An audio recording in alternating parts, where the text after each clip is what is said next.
Channel GK with me में। आज की क्लास में हम पढ़ना शुरू करेंगे ग्रोथ एंड डेवलपमेंट के बारे में।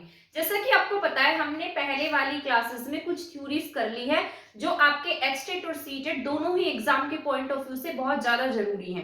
ठीक है, जो ये टॉपिक मैं आपको करा रही हूँ इसमें से भी एग्जाम में जरूर क्वेश्चन आता है, तो आप ये वाली जो क्लासेस को देख कर जाना। ठीक है, और इसके बाद किसी बुक में से पढ़ लेना या अपने नोट्स बना लेना। इसमें से आपको जरूर से जरूर क्वेश्चंस देखने को मिलेंगे क्योंकि आपका बहुत इंपॉर्टेंट है। बीएड जब हम बीएड करते हैं तब भी ये टॉपिक आपका मतलब बहुत लेंथी होता है, बहुत इंपॉर्टेंट भी होता है। सबसे पहले मैंने लिखा है ग्रोथ एंड डेवलपमेंट, यानी कि वृद्धि और विकास। तो इस टॉपिक में हम पढ़ेंगे कि बच्चे का जो डेवलपमेंट है वो किस तरीके से होता है, वृद्धि और विकास में क्या डिफरेंस है, इसके प्रिंसिपल्स क्या है, विकास की दर में हमारे कौन से फैक्टर हैं जो हमें प्रभावित करते हैं। सबसे पहले मैंने लिखा है जो डेवलपमेंट है वो एक ऐसा प्रोसेस होता है जो हमें डिपेंडेंसी यानी कि निर्भरता से ऑटोनॉमी स्वायत्तता की तरफ लेकर जाता है। अब आप पूछेंगे कि इसका मतलब क्या हुआ।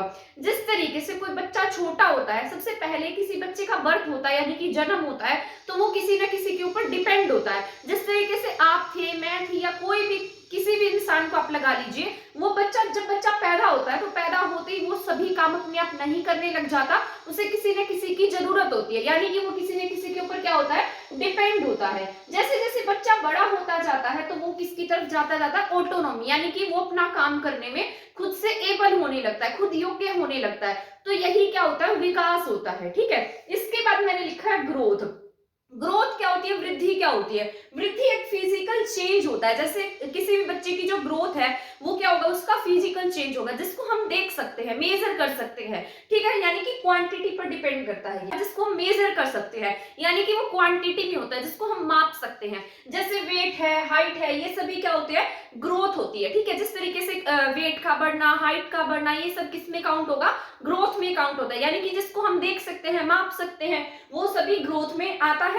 और ये क्या है, डेवलपमेंट है, जो डिपेंडेंसी से हमें कहां पर लेकर जाएगा, ऑटोनॉमी की तरफ लेकर जाएगा। और अगर अब एग्जाम में पूछा जाए कि डेवलपमेंट कैसा प्रोसेस है, तो आप क्या लिखेंगे, डिपेंडेंसी से कहां लेकर जाता है हमें, ये ऑटोनॉमी की तरफ लेकर जाता है। इसके बाद है विकास के प्रकार, यानी कि जो डेवलपमेंट है उसके कौन से टाइप्स होते हैं, कितने टाइप से बच्चे का जो विकास है वो हो सकता है। यहाँ पर मैंने लिखा है कॉग्निटिव डेवलपमेंट, यानी कि संज्ञानात्मक विकास। ठीक है, ये संज्ञान कॉग्निटिव थ्योरी भी मैंने आपको पीछे वाली क्लास में कराई थी, जिस बच्चे को देखनी हो प्लेलिस्ट में जाकर वो देख सकता है। ठीक है, ये क्या है, कॉग्निटिव डेवलपमेंट, यानी कि बुद्धि का विकास, ब्रेन। कॉग्निटिव का मतलब क्या होता है, सोचना। ठीक है, तो यहाँ पर क्या होगा, बच्चा ब्रेन से क्या करेगा, थिंक करेगा। तो ये सब किस में आता है, कॉग्निटिव डेवलपमेंट में आता है। इसके बाद है फिजिकल डेवलपमेंट। फिजिकल जो डेवलपमेंट है वो दो तरीके से होता है। बच्चे का जो फिजिकल डेवलपमेंट होगा वो होता है ग्रॉस मोटर स्किल और फाइन मोटर स्किल से, यानी कि जो बच्चा होता है उसका विकास वो कैसे जाएगा, ग्रॉस मोटर स्किल से लेकर किसकी तरफ जाता है, फाइन मोटर स्किल की तरफ जाता है। अब आप पूछेंगे कि ये ग्रॉस मोटर और फाइन मोटर क्या चीज है। ठीक है, क्योंकि हमने तो इसके बारे में सुना नहीं है।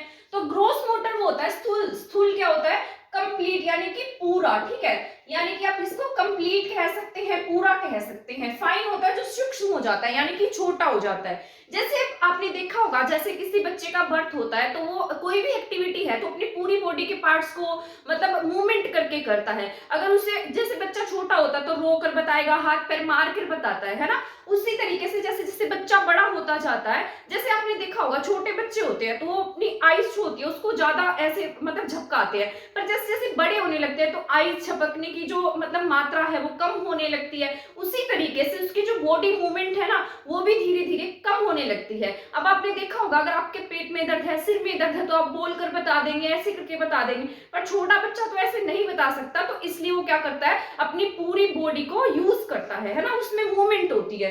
तो वो क्या होती है, ग्रोस मोटर, यानी कि कंप्लीट को क्या कहते हैं, ग्रोस। ग्रोस से कहां जाता है बच्चा, फाइन की तरफ जाता है। यानी कि आपका भी डेवलपमेंट हुआ है तो मतलब आप भी बड़े हुए हैं तो इसी तरीके से बड़े हुए होंगे, ग्रोस मोटर स्किल से फाइन मोटर स्किल की तरफ। ठीक है, तो डेवलपमेंट एक कैसा प्रोसेस है, इसमें हम ग्रोस मोटर से किसकी तरफ जाते हैं, फाइन मोटर स्किल्स की तरफ जाते हैं। ठीक है, तो ये एग्जाम में पूछा भी गया है, बहुत बार पूछता है ये क्वेश्चन, इंपॉर्टेंट है कि जो डेवलपमेंट है वो कहां से कहां होता है, तो ग्रोथ से फाइन मोटर स्किल्स तक। ठीक है, उल्टा भी पूछ लेता है, फाइन या ग्रोथ, तो आपको ऑप्शन में कंफ्यूज नहीं होना है, ग्रॉस मोटर स्किल्स से किसकी तरफ जाता है बच्चा, फाइन मोटर स्किल्स की तरफ जाता है, यानी कि स्थूल से सूक्ष्म की ओर, बड़े से छोटा। समझ में आ गया होगा। इसके बाद मैंने लिखा है सोशल या सोशल डेवलपमेंट, बच्चे का जो सामाजिक विकास है वो किस तरीके से होता है।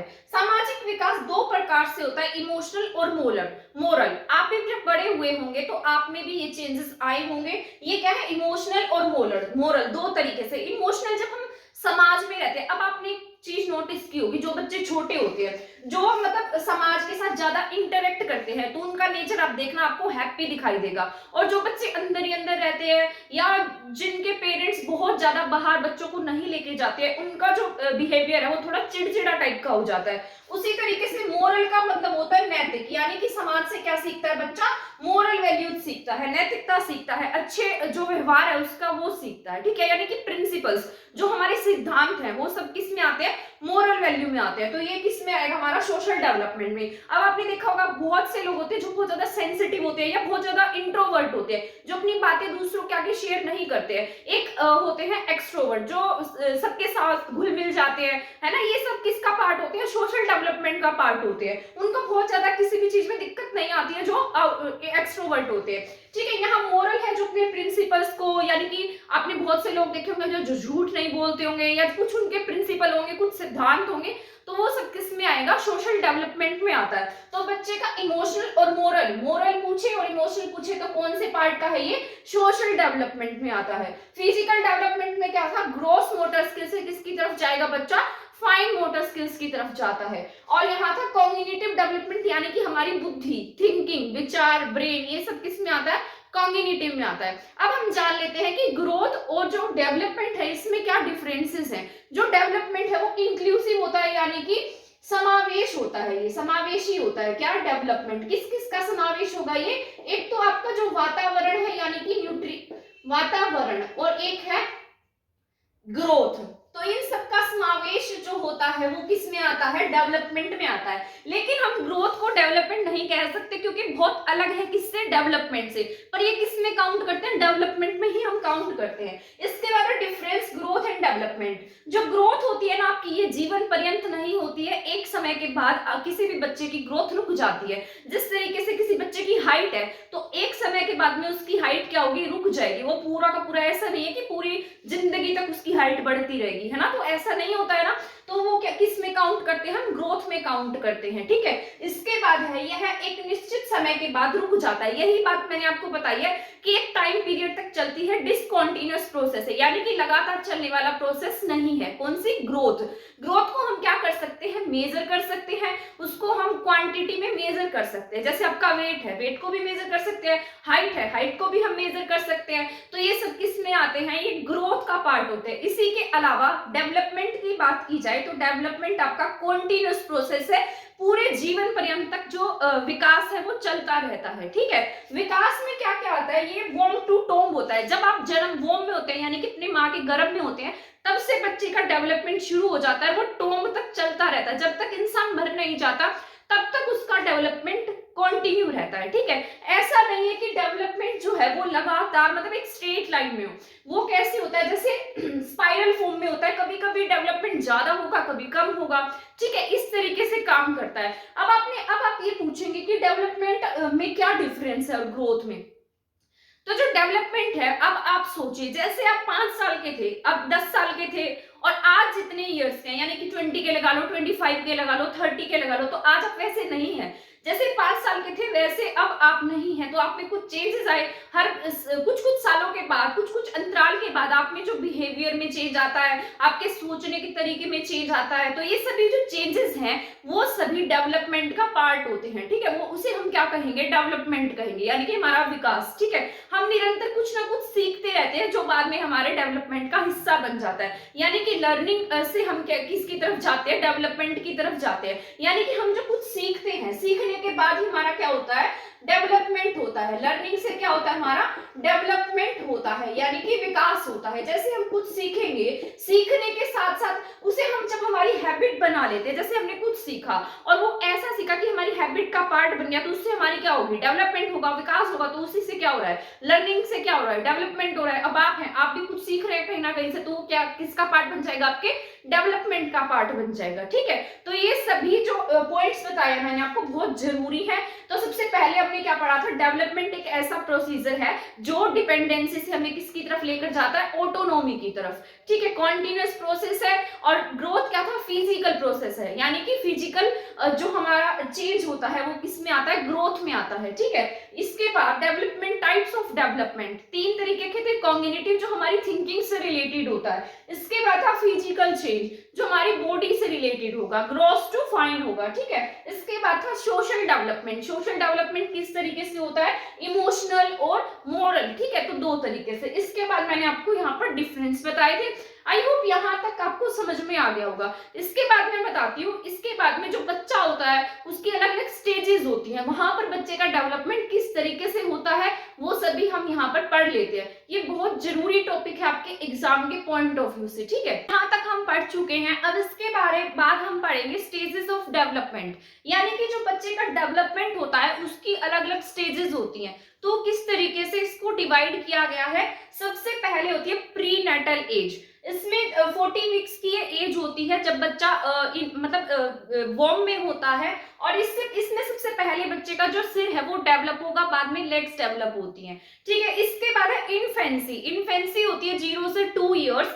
इसमें बच्चा सेंसेस से सीखता है, यानी कि जो बच्चे की सेंसेस होगी, हाथ पैर मारकर सीखेगा, है ना। इसमें तो बहुत ज्यादा बोल भी नहीं सकता है, इसमें बच्चा सेंसेस से सीखता है। सबसे जो तेजी से ग्रोथ होती है वो किसमें होती है, इन्फेंसी से। अगर आपसे ऐसा पूछा जाए कि जन्म के बाद यानी कि बर्थ के बाद जो बच्चे का सबसे तेजी से डेवलपमेंट होता है वो कौन सी स्टेज में होता है, तो अब क्या टिक करेंगे, इन्फेंसी में। ठीक है, तो यहाँ पर इसका जो डेवलपमेंट है, वैसे तो बच्चे का डेवलपमेंट प्री नेटल एज में सबसे तेजी से होता है, पर अगर बर्थ के बाद की बात की जाए तो आप क्या टिक करेंगे, इन्फेंसी को टिक करेंगे। ठीक है, तो ये कौन सी एज होती है, 0 से 2 ईयर्स की एज होती है। ऊपर वाली 40 वीक्स की थी। ठीक है, यहाँ पर बच्चा किससे सीखेगा, अपनी सेंसेस से सीखेगा। और सबसे जो तेजी से ग्रोथ होती है वो कहाँ पर होती है, इसी एज में होती है, इन्फेंसी वाली एज में होगी, जो 0 से 2 ईयर की है। तो ये आपको याद रखना है। इसी एज को हम टॉय एज के नाम से भी जानते हैं। तो ये कौन सी एज है, टॉय एज है। बच्चा इसमें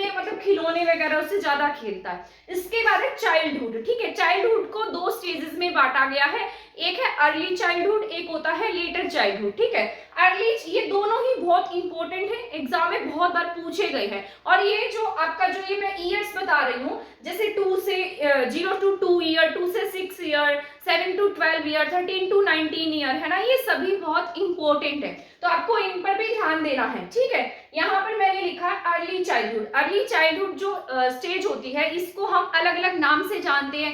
जैसे इसमें जो बच्चा होता है, स्कूल ऐसे तो हम बच्चों को भेज देते हैं स्कूल में, पर ये एज स्कूल वाली एज नहीं होती है, ये प्री स्कूल एज होती है, यानी कि स्कूल से पहले की एज। इस एज में जो बच्चे है ना वो जैसे प्ले स्कूल्स में जाते हैं, खेलते हैं, तो इसको हम क्या कहते हैं, प्री स्कूल एज है। ठीक है, यहाँ पर इसको प्री गैंग एज के नाम से भी जाना जाता है, क्योंकि इस एज में जो बच्चा है वो बहुत ज्यादा ग्रुपिज्म नहीं करता है, ग्रुप्स में नहीं रहता है, टोली में नहीं रहता है। ठीक है, आस पड़ोस के बच्चों के साथ में खेल लेता है, जो भी बच्चा उसे दिखाई देता है उसके साथ में वो खेलने लग जाता है।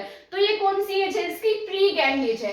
इसके बाद आता है क्वेश्चन एज। आपने देखा होगा कि जो 2 से 6 इयर्स के बच्चे होते हैं बहुत ज्यादा क्वेश्चनिंग करते हैं, बहुत ज्यादा पूछते हैं कि आप उनके पास बैठ जाना, क्वेश्चन पे क्वेश्चन पूछते रहेंगे कि ये ऐसे क्यों है, मून गोल क्यों है, स्काई में इतने सारे तारे क्यों है, बहुत ज्यादा क्वेश्चंस पूछते हैं इस एज में बच्चे। ठीक है, तो इसको हम क्या कहते हैं, क्वेश्चन एज के नाम से भी हम इसको जानते हैं। इसके बाद मैंने लिखा है प्ले एज। इस एज में बच्चा जो है वो बहुत खेलता है, तो इसको हमने क्या नाम दिया है, प्ले एज का नाम दिया है। ठीक है, तो आपको ये याद रखना है, ये कौन सी एज है, प्ले एज भी है। ठीक है, तो इसके कितने सारे नाम हो गए यहाँ पर, प्री स्कूल एज, कौन सी एज है ये, प्री स्कूल एज है, प्री गैंग एज है, प्ले एज है, और यहाँ पर क्वेश्चन एज भी हम इसको कहते हैं। ठीक है, और ये बात की जाए लैंग्वेज की, तो बच्चा सबसे ज्यादा जो बोलना सीखता है ना वो इसी एज में सीखता है, यानी कि अर्ली चाइल्डहुड में। अब आपसे पूछा जाए कि सबसे ज्यादा भाषा का विकास विकास बच्चे में कौन सी एज में हो जाता है, तो यहाँ पर क्या टिक करेंगे आप, अर्ली चाइल्डहुड में। तो ये 2 से 6 इयर्स की एज में बच्चा बहुत ज्यादा बोलना सीखता है।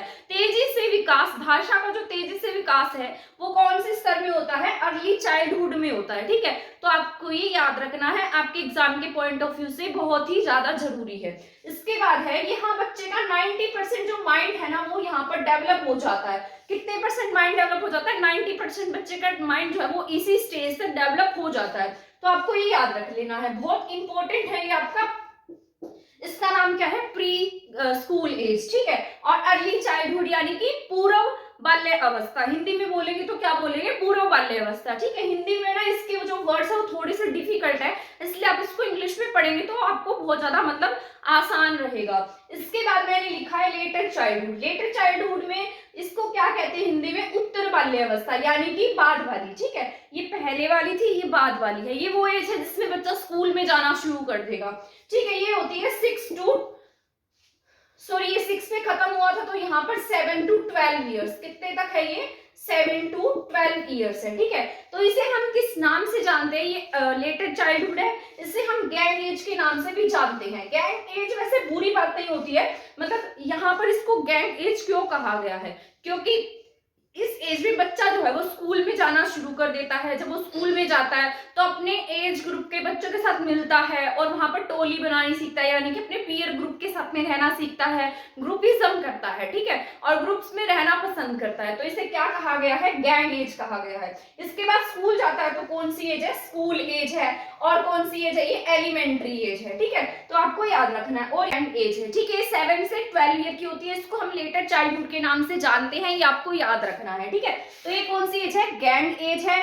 ठीक है, और स्कूल एज है, एलिमेंट्री एज है। इसके बाद बात करते हैं अडल्टहुड की। ठीक है, किशोरावस्था की, 13 to 19 होती है, जिसको हम टीनेज के नाम से भी जानते हैं। अडल्टहुड जो है वो ट्रांजिशनल पीरियड होता है, यानी कि यहाँ पर जो बच्चा है उसमें क्या हो रहा होता है, बहुत ज्यादा चेंज हो रहा होता है, उसके हार्मोन्स में चेंज हो रहा होता है, फिजिकल चेंजेस हो रहे होते हैं, तो इसको हमने क्या कहा है। ठीक है, ये कैसा पीरियड होता है, ट्रांजिशनल पीरियड। ट्रांजिशन का मतलब क्या होता है, चेंज होना, तो इसमें जो बच्चा है उसमें बहुत ज्यादा चेंज आते हैं, इसलिए इसको क्या कहा गया है, चाइल्डहुड से अडल्टहुड की तरफ बच्चा चला जाता है। ठीक है, तो ये क्या है, चाइल्डहुड टू अडल्टहुड भी हम इसको कहते हैं। इसमें और क्या आता है, आइडेंटिटी क्राइसिस। इसमें बच्चे को यही समझ में नहीं आता कि मैं कौन हूँ, मतलब इस तरीके की जो खुद की पहचान होती है उससे संबंधित यहाँ बच्चे में बहुत ज्यादा क्राइसिस देखने को मिलती है। मैंने आपको एरिक एरिक्सन की थ्योरी में भी पढ़ाया था कि बच्चे में आइडेंटिटी क्राइसिस आ जाते हैं। मैंने आपको उनकी स्टेजेस बताई थी कि 8 स्टेजेस हैं उनकी डेवलपमेंट की, और उसमें से क्वेश्चन भी आता है। उनकी जो थ्योरी थी वो भी आइडेंटिटी क्राइसिस पर ही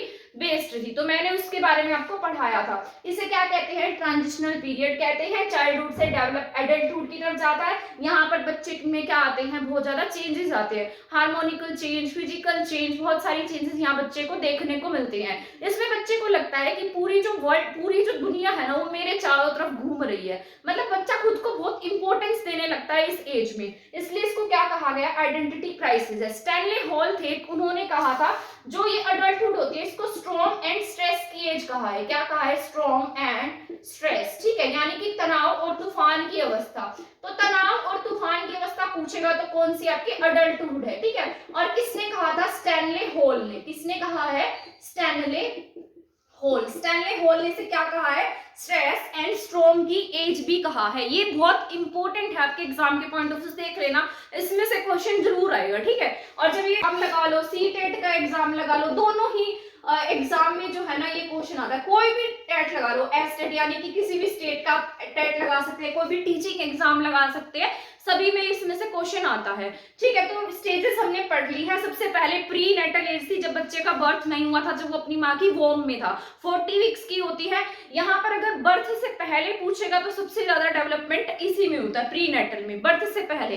अगर बर्थ के बाद की बात करता है तो इन्फेंसी वाली स्टेज में बच्चे का जो डेवलपमेंट है वो बहुत तेज, मतलब जो विकास है वो बहुत, ग्रोथ जो होती है ना वो बहुत तेजी से होती है। इसमें क्या होती है, बच्चे की ग्रोथ बहुत तेजी से होगी। बच्चा इसमें सेंसेस से सीखता है, टॉय एज हम इसको कहते हैं, क्योंकि बच्चा इसमें खिलौनों से खेलना ज्यादा पसंद करता है। इसके बाद आता है चाइल्डहुड। चाइल्डहुड में 2 स्टेजेस है, एक है अर्ली चाइल्डहुड, एक होती है लेटर चाइल्डहुड। अर्ली चाइल्डहुड को हमने अलग अलग नामों से जाना है, 2 से 6 ईयर होती है। इसको हम क्या कहते हैं, प्री स्कूल एज है, प्री गैंग एज है, क्वेश्चन एज है।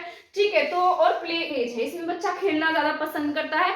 इस एज में बच्चे का जो माइंड का डेवलपमेंट है वो बहुत ज्यादा 90% तक हो जाता है। यही वो एज है जहां पर बच्चे के जो लैंग्वेज है वो सबसे ज्यादा यहीं पर विकसित होती है। इसके बाद लेटर चाइल्डहुड था। लेटर चाइल्डहुड को हम स्कूल एज कहते हैं, बच्चा टोली में रहना पसंद करता है, इसलिए हम इसको गैंग एज कहते हैं और एलिमेंट्री एज कहते हैं। ठीक है, 7 to 12 ईयर होती है, ये कहीं कहीं पर 6 to 12 भी लिखी है। ठीक है, और यहाँ इसके बाद है अडल्टहुड। अडल्टहुड को ट्रांजिशनल पीरियड कहा जाता है, क्योंकि यहाँ पर बच्चे की जो बॉडी है उसमें बहुत ज्यादा चेंजेस हो रहे होते हैं, इसलिए इसको हम ट्रांजिशनल पीरियड कहते हैं। यहाँ बच्चे में आइडेंटिटी क्राइसिस देखने को मिलता है। स्टैनले हॉल ने इसको स्ट्रेस एंड स्टॉर्म की एज भी कहा है। ठीक है, तो ये सभी हमने एक बार रिवाइज कर लिया है। आई होप आपको ये समझ में आ गया होगा। ठीक है, इसके बाद हम पढ़ेंगे एनवायरमेंट और हेरिडिटी के बारे में, कि बच्चे के ऊपर जो एनवायरमेंट है और हेरिडिटी है उसका किस तरीके से इफेक्ट पड़ता है, और जो प्रिंसिपल्स हैं डेवलपमेंट के उन सब के बारे में भी हम पढ़ेंगे। ठीक है, आज की क्लास में इतना ही था। आई होप आपको ये जो टॉपिक मैंने समझाया है वो समझ में आ गया होगा। अगर आपको ये क्लास पसंद आई है, अगर आपको ऐसा लगता है किसी स्टूडेंट के लिए क्लास हेल्पफुल हो सकती है, तो आप उसको शेयर कर देना। ठीक है, आज की क्लास में इतना ही था। नेक्स्ट क्लास रहेगी इसकी प्रिंसिपल्स के बारे में और हेरिडिटी एंड एनवायरनमेंट के बारे में। ठीक है, तो मिलते हैं हमारी नेक्स्ट क्लास में। थैंक यू, धन्यवाद।